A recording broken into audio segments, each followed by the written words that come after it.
ඇයි බලන්න මේ වීඩියෝ එක කුබල අනේ අර අහිංසක පූසා මේ කුණාටුවට උවිලාර්ග ඇදගෙන යනවානේ මේක අම්මේ මේ AI වීඩියෝ එකයි මේක මේ බොරුවක් අම්මා අහුවෙලා මොන පිස්සුද මේක ඇත්ත වීඩියෝ එකක්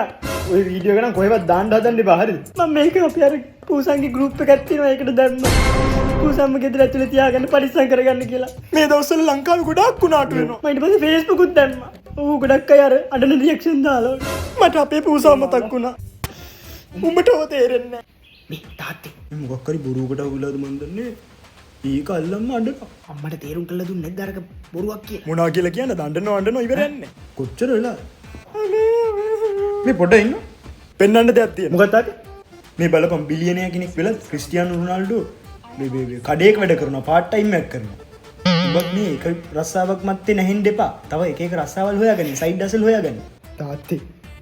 මේක AI වීඩියෝ එක උඹට එක්ස්කියුස් නම් තියනවානේ මේවා ඇත්ත බං මේ බලපන් බලලා ඉගෙන ගනි මිනිස්සුන්ට මේ වගේ බොරු හදා දෙන්න තරම් පිස්සුද මේ මිනිස්සයත් සයිඩ් ජොබ් කරනවා නම් උඹ අනිවාර්යෙන් කරන්න ඕනේ උන් පට්ට සල්ලිකාරයෙක් ඈ දන්නවනේ දැන් ආර්ථික තත්ත්වය හෙටම පටන් ගනින් මොන හරි ඈ ඔය පෙරණිව දැක්කද දැක්කයි පූසාව කඩේ ළඟ හිටවලු අංගුඩ බෝඩ් එකක් බුක් කරන්න වෙයි වගේ මෙසි කෝ කීයද